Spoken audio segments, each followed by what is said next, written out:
UFC That Shit MMA Podcast.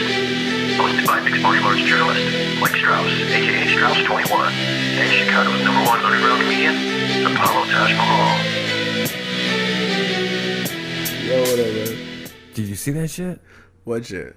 Lorenz Larkin beat up on Fernando Gonzalez. Oh, yeah, the fight we just watched. Dude. Bellator 193. You know what really I gotta say, and I said this throughout the entire fight, this is why we need to start doing fight companions for, like, everything.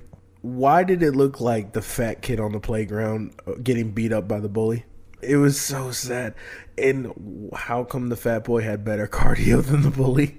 I don't know if he had better cardio, but equal cardio. I mean, he took a beating. In the last round, Lorenz looked tired. Well, last 12 seconds, he came on strong. Oh, 12 seconds. Listen, I can pump hard for 12 seconds. Me too. Okay, That's what I was just about to say. You tell me I got to run, that last, it's not about the last 12 seconds of the mile. It's about the whole marathon, buddy. Like, all bullshit aside, he should have beat him. Like, Dude. He should have finished him, right? Lorenz should have finished Gonzalez. You know what? Here's the thing, and we were talking about during the fight, and what I really noticed, Lorenz looked scared. Mm-hmm. Because of Paul Daly. Maybe, but he kind of has. This is why the UFC didn't re-sign him, and a lot of people, I think, overthought how good Lorenz was. Mm-hmm. Anytime Lorenz went against a fighter, he lost, or he looked like crap. Mm-hmm. He's been exposed, man, since he's came to Bellator. I mean, he went 5 hard rounds with Douglas Lima. Lima's a stud. Yeah. And then Daly, man, he put it on him.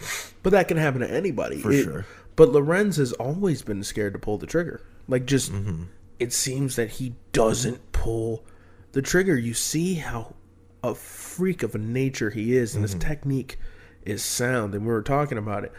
But for him not to put Gonzalez away in the first round or the second round, as tough as Gonzalez is, he was over by 8 pounds, so obviously his camp was crap.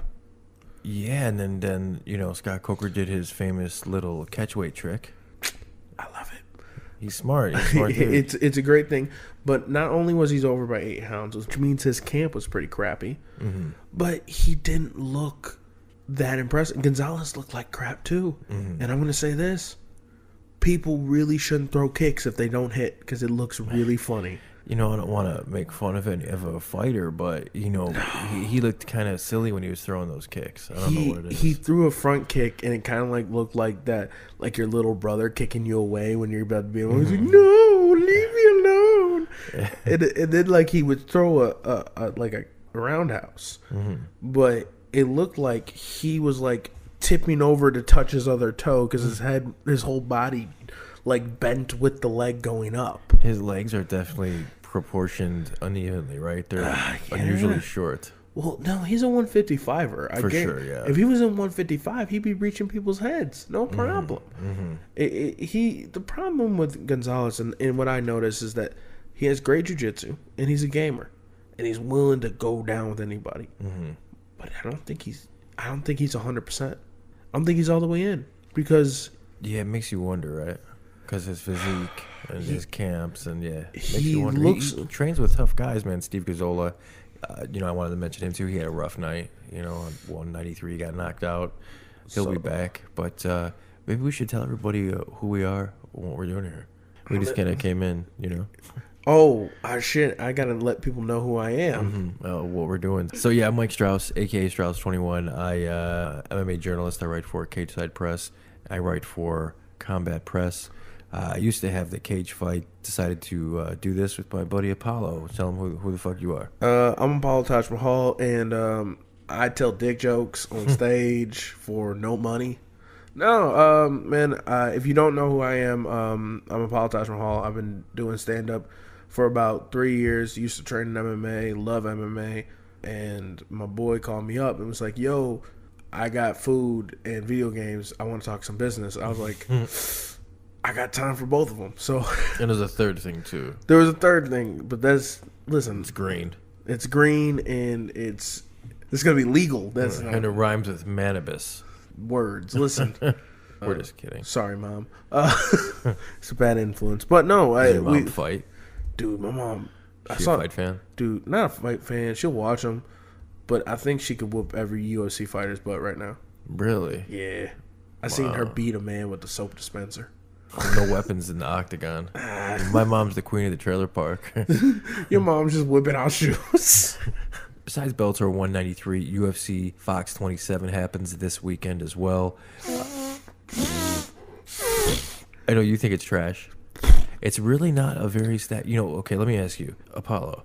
These Fox cards, man, they used to feel special, right? Like when it was Kane versus JDS. Well, they did a lot of like title fights on it. That was the first TJ Dillashaw versus Dominic Cruz was on a fight night. Mm-hmm. A Fox card. Which is this card needs to be on. Needs to be a on Fight Pass card. Play it on Fight Pass. I mean, don't get me wrong. There's some good fights on here. I'm a big fan of Gillespie. I think he's a future star. Future, not now. Mm-hmm. Andre Fili. He's fighting Bermudez. That's a good fight. And then, the Souza and Brunson. This is the second time they're going at. This is not a bad fight. You obviously weak sauce. I'm sorry. The Derek Brunson fight is a great fight with Jacare. It's just shouldn't be headlining. That's a curtain jerker. Okay, that is something that is either on the main card or it's a main card fight. A main card fight. A pay-per-view main card fight. Or a prelim headliner for a great card. Correct. So like a super stat card. Yeah. Jacare and Derek Brunson. He's pushing 40, Jacare. So is Fedor. Yeah. But that's a different kind of fighter. But Jacare doesn't fight like everybody else. He's his jiu-jitsu is his game and legendary. And then his striking Do you know what Jacare means? Do you know his nickname means? Literally translates to alligator. He's a beast. He is. But his style doesn't involve him getting hit that much until Robert Whittaker, and I don't think Derek Bronson is anywhere near the level of Robert Whittaker. No offense, Derek. I think he can knock him out. I just don't think I think he can, but I don't think he will. He's a good wrestler that has fell in love with his overhand right. True, that's very true. And we've seen a lot of those come around. You got Johnny Hendricks, wrestler that fell in love with his overhand right. Koscheck, same exact way. And no, except those guys were lefts. But still, wrestlers that fell in love with their big hands. You can't. I always get scared when I see that happening because it's the same thing that happened to Rashad Evans. And I think that ruined his career in a way because... Speaking of Rashad Evans, bro, today is the anniversary of his head kick on Sean Solomon. That was you remember that shit? Technically wise, though, if you look at that. You truly look at that. And I've talked to people who are way better kickboxers than I'll ever be. Mm-hmm. I only slightly train. They tell me that's the worst technique for a head kick. Really? Yes, it's not a good-looking head kick. It really isn't. If you truly look at it... The Rashad Evans one? Yeah, it's a great head kick, but it looks sloppy. Mm-hmm. Well, it was Sean Solomon, too. It's sloppy. Mm-hmm. I look at that head kick and I think, try that on a John Jones. No, never try that on a happened. DC Cormier. He's going to pick you up and throw you around like a ragdoll. On your head. I was just thinking, man, Apollo, we told him who we were, but we didn't tell him what we're doing here yet. Well, they haven't figured it out about what we've been talking about. I don't want to diss our audience before we have one, but, Listen, I have higher expectations. Listen, our audience. Our future audience. I have expectations for you. 1, don't take me seriously. All the time. Just don't, okay? 2, if you can't figure out what's going on in the conversation... But maybe it's not the conversation for you. Yeah. And 3, don't take anything seriously. Also, if you've got really good shit talking points to say to me, please send it to me on Twitter. I love talking shit to people. Maybe we should let everybody know. So Apollo T Mahal. There you go. Mahal on Twitter. I love going back and forth. If you can snap with me, I'll snap back. I get bored. I love when people send me fat jokes. Is it because you're overweight? Heck yeah, and also they're funny. Like, people send some hysterical... Listen, a little kid told me, he said, man, you so fat, I'll hit you in the stomach and Twinkies pop out. I was like... A little kid said that? Yeah. Like, how old? He was like 6. Really? Yeah, and I was like, yo, fam, can you really? I'd go for a Twinkie. Or 2, or 10. You ever deep fry a Twinkie? I heard those are really good, man. That's some fat... You know what? That's what That's what Gonzalez was eating right before that fight. That's why he missed weight. He was eating deep fried Twinkies. Seriously though, the show that we're doing, man, it's Did You See That Shit podcast. It's a mixed martial arts podcast. Greatest idea ever. It really is, man. We're just sitting around. We knew we wanted to do something, and it's all came together very quickly, and I'm glad it has. Again, I am Mike Strauss, aka Strauss21. Follow me on Twitter, on all the social media platforms, at aka Strauss21. If you cannot spell, I gotcha. My last name is spelled like this, Straus. Really simple, aka Strauss21. And guys of the show, Did You See That Shit podcast? You can find it on iTunes, Stitcher, Google Play, anywhere you could find your favorite podcast. We're going to be uploading to all those sites, as well as YouTube. We have the Facebook fan page already set up for the podcast. Did You See That Shit? And yeah, we're getting it rolling, man. We're also, Apollo, we should let these people know we're going to be doing a lot of things, not just this amazing audio podcast, but we're going to be having a video, a 30-minute best of video segment we're going to put out every week, at least once a week. So if you want the real raw and uncut version, obviously listen to the podcast, but the full-length audio. But if you're lazy like me and just want to get the PowerPoints, come to the YouTube, and there will be a 30-minute video. Yeah, YouTube, and we'll probably I've been looking into Vimeo too. We'll probably get it out there. We'll let you guys know all the details, and we're gonna give you guys all breaking MMA news, gossip, storylines, as well as bring you guys some mixed martial arts interviews too. Oh yeah. Had a chance recently, Apollo. I know you couldn't make it, but I spoke with Jordan Johnson from the UFC. He's a really promising light heavyweight fighter. Yeah, he's got an important fight coming up against Adam Milstead. Spoke to him. And, well, you know what? Let's just play the interview for everybody. Yep. Enjoy. Right now I want to introduce the UFC's Jordan Johnson to the show. What's going on, Jordan? Oh, just the same old. Get my day started.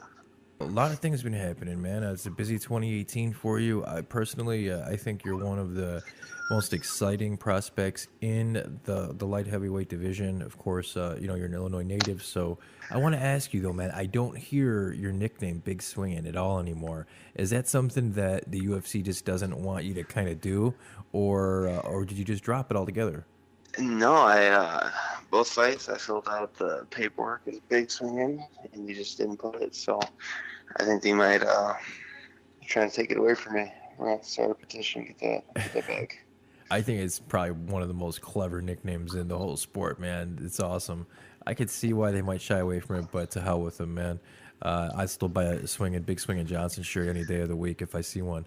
Let me know when you get those up too. I'd love to share that with everybody because those are hilarious shirts, dude. JMMA.com. There you go. So your last opponent, man, Marcel Fortuna. It looked easy. I'm sure it wasn't. It was a fight. But were you happy with your performance?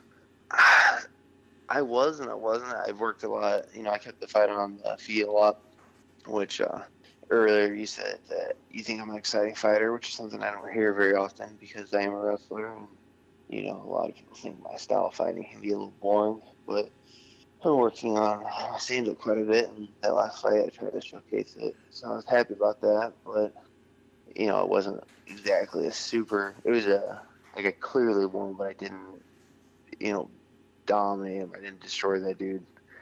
Like I said, clearly won, but I didn't get to beat his ass the way I wanted to. Yeah, well, Fortuna is a tough guy, and you definitely did, you definitely did more than enough to win. I'll clarify, when I say that I think you're an exciting fighter, your wrestling is very high level, and I think it poses a very interesting problem when you are so talented at grappling, and your striking, man, your striking is coming along, but, you're just a problem for guys. Kind of like Ben Askren was, his wrestling was just such high level that guys couldn't deal with him, and I'm not putting you in the category of Ben Askren, but certainly your grappling is amazing. It's high-level stuff, so that's what I meant. Yeah. But you're training at the MMA lab, right? I'm at Victory MMA in San Diego. Okay. In the past, had trained at the lab, right? Yeah, so I started training out of the lab. That's where I first started fighting. And then I came out to California and I trained at Alliance. And then I went back to Arizona, but I went to Power. And then after Power, I came back out to San Diego. Now I'm at Victory in Point Loma. cool. Now, is Victory your home camp? Is that every camp? That's what you do the whole 6, 8, 10 weeks? Yep. I mean, sometimes I'll cross train. Yesterday I went and worked out at Alliance, but not very often. UFC 222, man, February 3rd, Super Bowl weekend, Adam Milstead. What can we expect? I'm going to knock Adam out. Oh, yeah? Knockout of the night? Well, hopefully.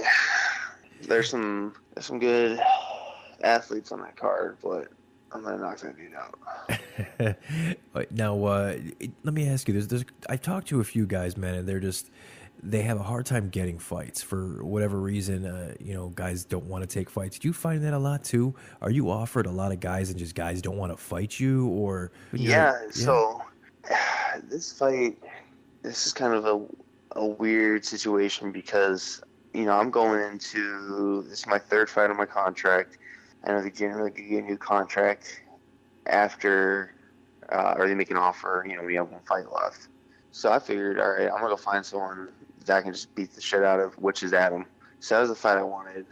And then he, me and him actually talked, and he kept pushing it back, and this dude just didn't want to fight. That's what it was. And my kid's being born in 3 weeks from today. Oh, congratulations! So I'm doing my fight camp, with a very, very pregnant wife, and my kid's gonna be born before my camp's even over. So this dude kept pushing it back, and I was like, I'm not gonna even deal with this dude. So I was calling out other guys, trying to get into a fight, and people were turning me down, and it kept getting pushed back, and not getting pushed back. I just couldn't get anything, and then this was really the only thing I could do. This is the only fight I could take, but I had to take it March 3rd, which is 2 weeks after my kid's being born, which isn't really ideal. But the way I'm looking at it is, this is a dude this is probably the last dude I'm going to fight that's not a top tier, top 15, top 10, top 5 guy. So it's my last opportunity where, there's a lot of guys where as I move up, I have to be really careful. Like, this guy's not very good. He thinks he's a boxer. He thinks he's good, but this is a dude I can stand right in front of and I can sleep. So I get an opportunity. I can get another win, move forward. I want to start fighting top guys, but it's just going to be a fight for it, and hopefully I can knock him out and get that 50. I am going to knock him out. Hopefully I get that 50K.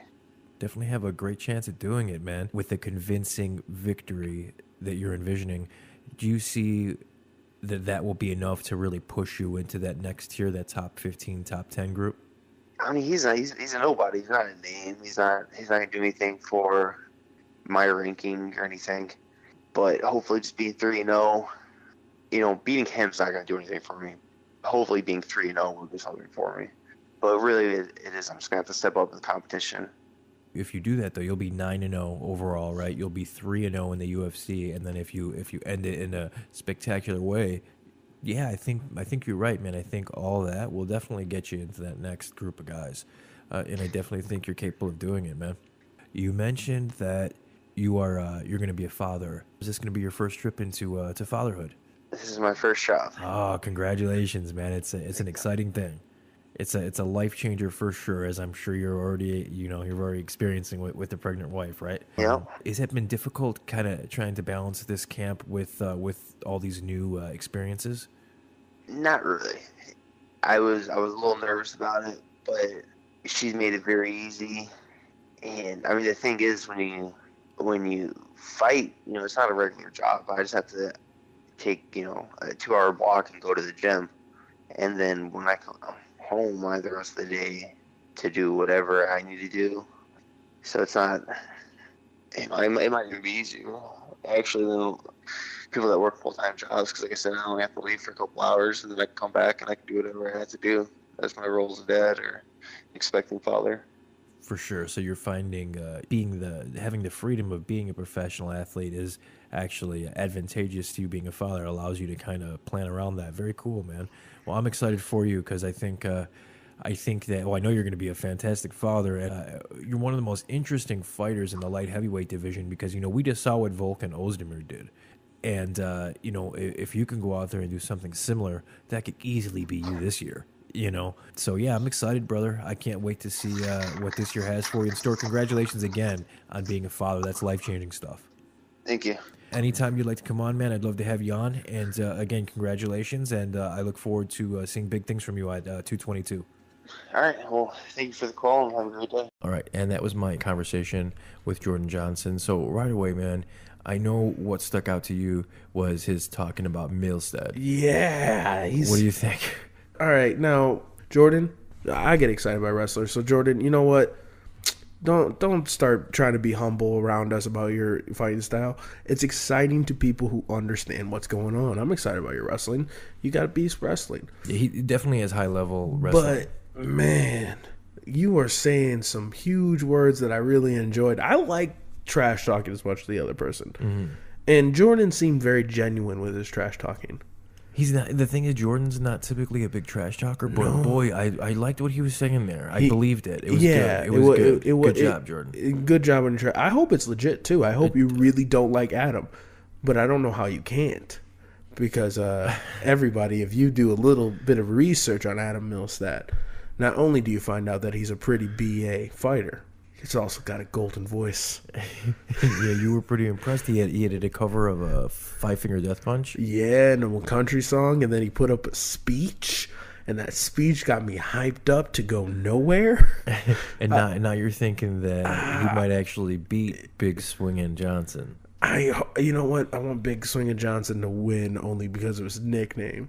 But Adam Milstead is my spirit animal. And I also feel really bad about what Curtis Blades to Disney. Yeah, he messed him up, and you mentioned that Milstead fought, Curtis Blades. Obviously, that's a heavyweight. So he's a bigger guy than Johnson is naturally. I think it's gonna be a good fight, though. I want to see what the weight cut does. Mm-hmm. How his weight cut makes him feel, and then I want to see, because Adam does have some hands, and if you saw in the Curtis Blades fight, he had issues with wrestlers, but when he was on his feet, man, he was piecing Curtis up. Mm-hmm. So I really want to see if he's improved his wrestling takedown, because that's what you need against a guy like Jordan Johnson. And Jordan Johnson, I hope you back up everything you say. Yeah, I think it's going to be a fun fight, dude, because both of those guys are right, on that cusp. They could potentially, look what, like I said, man, in the Jordan Johnson conversation, look what Volkan Ozdemir did. In the light heavyweight division, with 3 convincing performances, you've got a fucking title shot. So there's really no one in the light heavyweight division right now. It's wide open for these young. Why they're doing DC versus Stipe. That's official, everybody. DC versus Stipe. See, do my happy dance. Now you're real stoked about this. This was, this is something Dana wanted. Dana said at the press conference, the post-fight press conference, 220, he hinted at this. My initial gut reaction is, I don't know. This is all set to take place now. Have you on the weekend of July 7th? This is all set to happen, and not only. Are you gonna tell them the rumors? Oh yeah. Can I tell them the rumors? Can I say Go it? for it. No, you tell them. You tell them. Which rumors? There's so many. The TJ versus DJ on the same card? Yeah, the TJ versus DJ is really looking like it's going to be on that card too. Is there a Cyborg and Amanda Nunes that might be on that card too? Cyborg and Amanda Nunes also. So basically, this is going to be UFC 226, and what are they going to call it? UFC All In? Because Jesus Christ, I mean, think about that. USC nut. That's 6 divisions they're tying up. That is, you know what?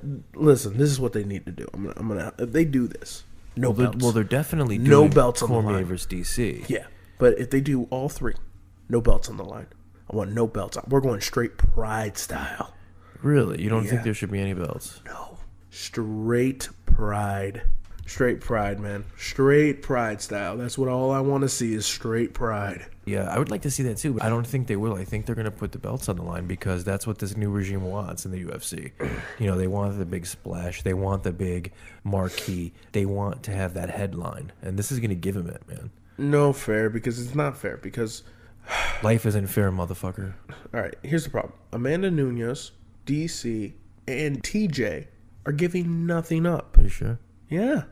This is true. They're giving nothing up. Mm-hmm. Because they're either going down to a weight class, they're all out of their weight class. Mm-hmm.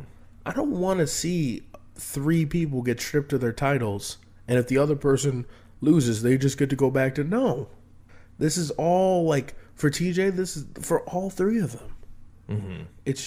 It's high reward, low risk for all the challengers, and that's not fair. No, you're right. You make a strong point. I don't know if the UFC is going to see it that way, but I totally see what you're saying. That ruins 3 divisions. Let's honestly think about it. It does. That ruins 3. Not only does it ruin 3, but the other 3 divisions, it totally fucking puts on pause. Correct. Which isn't fair. So I think if you're doing the super fight style, just do super fights. That's it. If you want to put a belt up, call it the Super Dana White Big Cock Belt. I don't care. That's like kind of what Eddie Alvarez said, remember? Yeah. When he's like, I don't care about these belts now. He's like, I just want to be the baddest man in the you know. That's because he got knocked out. No, but that was before that, remember? He put on that fight with... No, he put a big deal about that. Then he came back and he's like, I just want to, put on the baddest fights. And then he had that fight with Gaethje. But that's after he got knocked out by Conor McGregor. I think McGregor's a fucking punk, dude. Yeah, dude, I can't deny people's hustle. I refuse to take away. His hustle's great. I just think he's a piece of shit. He can fight. For sure he can. He can fight. He's overrated like a motherfucker, but he can fight. Dude, how can you say? You know Come what? on now. They still have him rated at pound for pound the second best right now.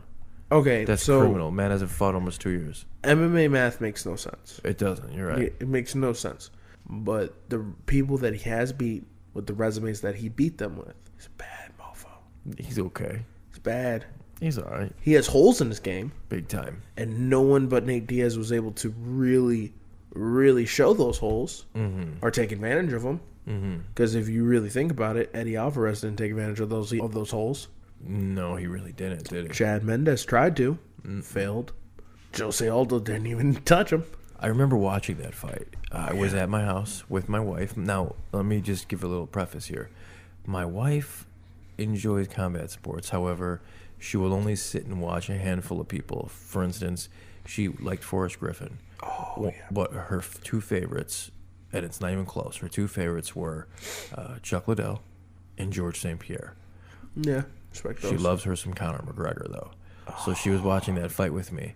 And I was all excited for it because I knew what was at stake here. And she was excited because she liked Conor, but she didn't know what was going on, really. Yeah. And it happened, and it ended 17 seconds later. And she was like, what, that's it? And I was like, yeah. I couldn't believe what I just saw, how he caught Aldo. No. He got Aldo out of his game, and that's what makes him... This is the thing I think is special about Conor, is he is able to get guys off their game mentally like no one can. Yes. And that is a skill all on its own. Yes, and then on top of that, he does back it up more times than not. He has a legit talent that is undeniable in his striking game. And you really noticed it not only against Eddie Alvarez, because he pieced Eddie up. Against Floyd. Those first couple, I don't care what anybody says. I don't know. That Floyd gave him 2 rounds. He gave him way more than 2 rounds. Floyd didn't try. Listen, I don't care who you are. No one likes getting punched in the face. And that uppercut landed flush. Correct. You saw his true talent for just fighting, boxing in that fight. He was not impressive at all, except for the first couple rounds. And we can sit here and go, Floyd had a game plan and whatnot, and we can get into that whole logistics later. But his footwork and his recognition of fighting was phenomenal. And the fact that he only had 2 months. So then I look at that, then I also look at, he is a fighter. Chad Mendes, the entire drama that led up to that, I don't think he's overrated. I think that he has holes in his game, but he has gotten so good at one area that it's no one except for Nate Diaz has been able to expose it. Do you think that Nate Diaz won the second fight? I don't think anybody lost that fight. That fight was too good. That fight was too close. It was very close. So you think it was a draw? I would say it was a draw, but here's where you can go with me. If you get knocked down, I think the amount of times, then I got to give it to Conor. As like a period, no scorecards of 10-8s, 5-5s, or whatever crap they want to score these in out because they're just getting ridiculous. But as an observer, and I see a dude get dropped 3 or 4 times, no matter how much he got up, I'm going to be sitting there going, I think he lost that street fight. You know, he got dropped. The other guy didn't. Oh, he took him down at the end? Cool, but I'm not going to say he didn't drop him. No, I could see that, man. And I am a Diaz fan. You know, I love both the Diaz brothers. Big time. I got like 3 Diaz shirts. I will admit that if I'm being impartial, I don't have a problem giving that fight the second fight to Conor. I don't have a problem with that. Because Neither do I. I can see that. If you want to argue that Diaz won, I could probably see that too. So I didn't mind that. In a scorecard sense, in a sports sense, I can give it to Diaz. Do you think they fight a third time? I can't see him not doing it. But then I put everything in Conor's corner. Because before he fights Diaz, he's dang sure going to fight either Khabib or Tony. One of those two. Then he's going to fight Diaz. Whether he loses or wins, he's going to fight Diaz. Because that's what else do you do? If he wins, then you can probably throw a couple of names. If he loses to either Tony or Khabib, how are you going to make your money? What do you think? What do you think is going to happen in the Khabib and Tony fight, since you brought that up? I know it's super early, but fuck, that's what we do. Khabib is going to smash. Really? So you think he's going to smash Tony? I think he might very well win. I just don't know if he's going to smash him. I love Tony. Tony's a beast. Tony is Big fan. Is what mixed martial arts is. But Khabib is so good at one thing. Huge fan of Khabib too. Yeah, he's so good at one thing. And for him, and anybody who wants to say Michael Johnson's on a 3-fight losing streak, whatever. He was talking to him. Yeah. While he smashed him. You know I must fight for the title. Give up now. Give up now. You know I must fight for the title. Dude, and then his demoling of Rafael dos Anjos, and that was masterful, yeah. And then what really sealed it for me was Edson Barboza. Because Edson Barboza is a beast. The Khabib and Barboza fight was just recently, and he looked phenomenal in that fight. Tony is an okay striker, but he lets his chin out. That's how I think he could lose to Conor. Really? See, I think Tony's striking looks really good. Really good. He gets looks hit. Getting better and better. He gets hit a lot. His hand's always low. Yeah. Kevin hit him. He does get hit. Kevin Lee? Yeah, he hit him. I'd have to go back and rewatch that fight. He hit him in the beginning. I think Tony is a more dynamic striker than Conor. Yeah, definitely. If you really look at it. But what I've learned about striking is you have a guy like Yair Rodriguez who is a dynamic striker, but then he goes against a guy who just knows what he's doing, Frankie Edgar, and he's going to lose. Yeah, I knew. I was too early for him. I knew Edgar was going to control Yair there. So I think Tony is very similar. He's very dynamic. I think Khabib, with his basic, he just throws a cross, hook, occasional kick. Cross, hook, occasional kick. Yeah, very rudimentary striking. Jab. That's not what he wants to do. Everybody knows what Khabib wants to do. Khabib, I think, doesn't have as many tools to win as Tony, but I think his one tool is so big that it's hard to. There's no holes in that guy. No, there's no holes in that one tool. That's all he has. It's gonna be a great fight, dude. It's gonna be amazing. I'm stoked. Let me ask you, Apollo. Big deal kind of thing going on is the Bellator Heavyweight Grand Prix they're doing this year. Are you a fan of the tournament style in MMA? Not if it's not done properly. So I think Bellator is not doing it right. What do you mean? They're extending it too long. They really are. I agree with that. If I were to be doing it, I would have done Sun and Rampage, 193, whoever ever, Frank Mir, Fedor, just stacked them all up, card after card, 1 month after another, doom, doom, doom, dish them out. Then do a 2-month hiatus. Crank it out again, 2-month hiatus. Finals, done. Or 3 months, or however long. Right. Could have worked it out to finish in a year. Wrap the whole thing up, have a great card in wherever you want to be in December, and you're done. The way that you laid it out would have made a lot of sense. I give Coker the benefit of the doubt. I feel like he knows what he's doing. If you look back at that Strikeforce Grand Prix, man, it was really, that was exciting. It was very cool, man. And Cormier won, and he was unknown, and now he's a big star. And here's why it was so exciting. Was because of the alternates. It wasn't even because of the main guys who were in it. Really think about the main guys who were in that fight. I was not excited to see Fedor. No, at that time I was. Sorry, not Fedor. I was not really excited to see some of the guys in that tournament. You had Fabricio, who did shock the world. It was Fabricio Bigfoot. Josh Barnett.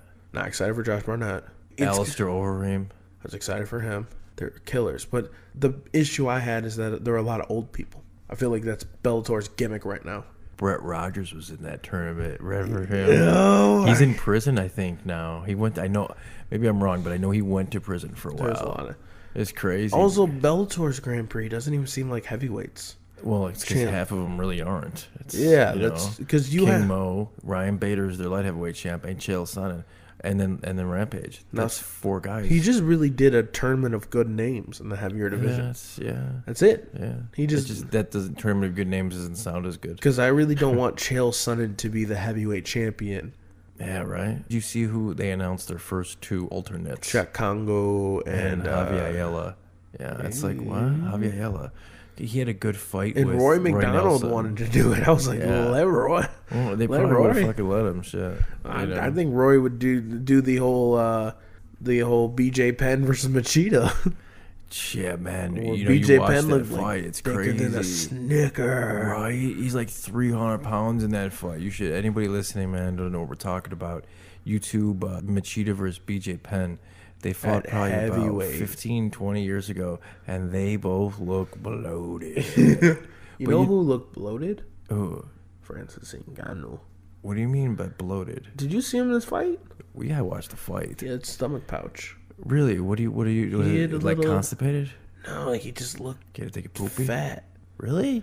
He looked all right. You know what? Francis Ngannou fat. It wasn't fat, but he had that like he had that That little, I'm ridiculously strong fat stomach pouch. kind of. It looked weird. It was like abs to a curved stomach pouch.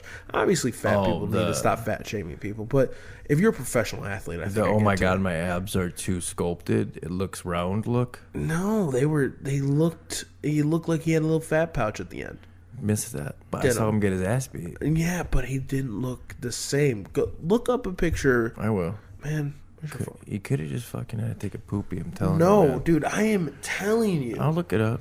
I am looking this shit up right now. No, he looked really kind of chubby, Francis Ngannou. And then there's reports right now talking about how he's been training. Mm-hmm, yeah, I've been seeing It that. is. Everybody's bashing him now, right? He was the big sweetheart leading into it. All the hype was around him. Yeah. Stipe exposes his ground game, which everybody knew. And now it's surprising that this man doesn't have a ground game. Come on, guys. You know? Dude, all right, so this is him normally.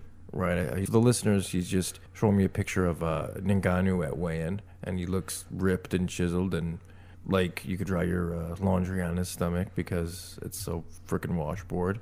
And then Find a picture of Francis Ngannou with poopy pouch stomach. Apollo, I wanted to bring up the tournament format because I had a chance to speak with, actually, he was the very first person I interviewed for the show.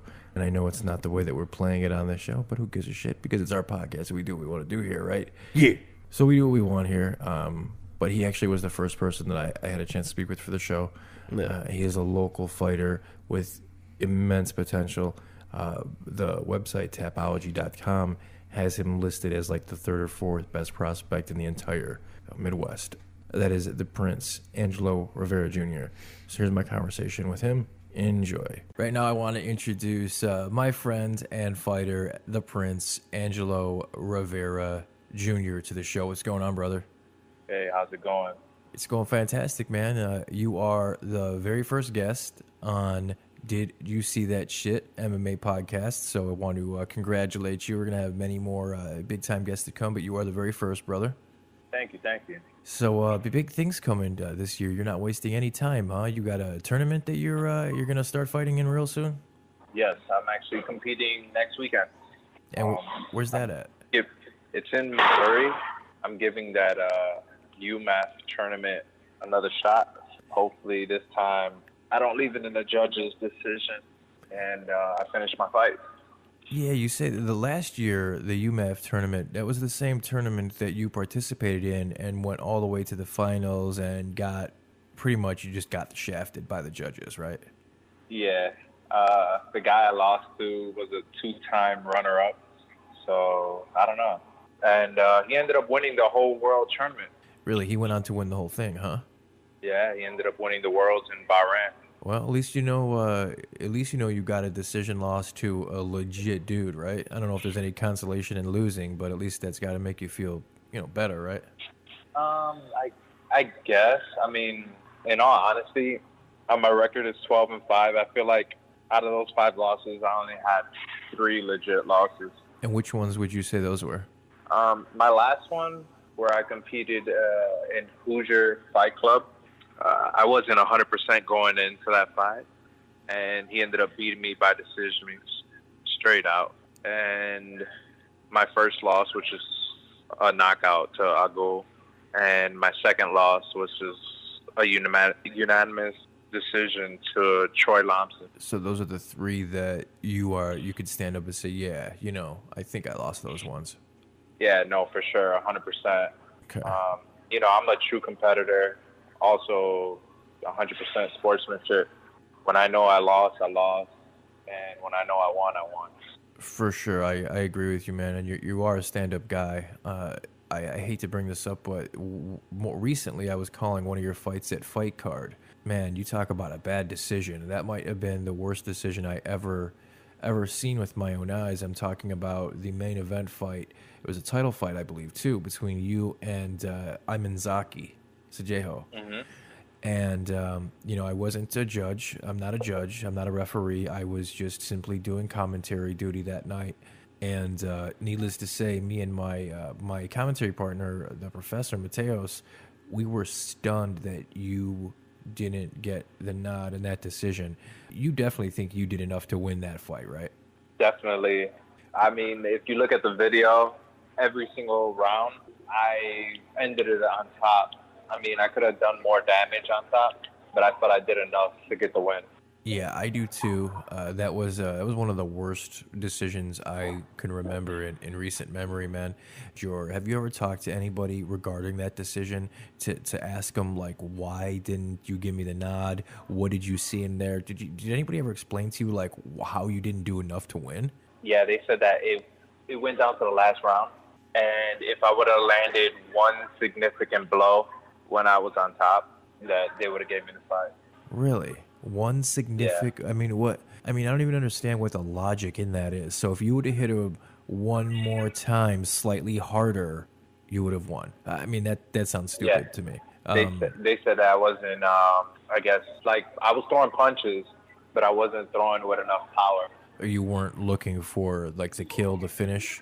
But see, I beg to differ, because you were striking accurately and you were striking intelligently, and what you were, I mean, I'm not you, but what it looked like you were doing is you were peppering him with spots, looking for openings, which is a smart fighter. That's a smart game plan. So I don't know how they would penalize you for that, but hey, you move on, and I can't wait to see you in this tournament, brother. I wish you the best of luck. For people like me that aren't going to be able to see it firsthand, is there a place we can go on the web, or is it streaming somewhere for us? Last year it was streamed on Flow MMA. Okay. I'm not sure if they're going to be doing it again, but if they do not, then I should be going live on my Facebook, which is Prince Rivera Jr. Very cool. Is there anything else that you wanted to talk about? Any sponsor news or anything like that? Sponsorships are coming. I'm in the works of that. I'm looking to get past next weekend. The sponsorships will be in the works. Very cool. Honestly, if everything goes as planned, I shouldn't have a fight in the United States all year. Speaking of not fighting in the United States this year, one of your good buddies, Curtis Blades, is having a big fight in Australia. What do you think about that, man? Have you talked to him? It's funny. Even before he took that fight, I don't know if you remember, but he made a post asking who should he fight next between Lewis and I forgot who the other guy was. And I commented on it, and I sent him a message saying, hey, you should fight Mark Hunt. And for whatever reason, he was like, no, I want to fight one of these two guys. And it didn't fall through.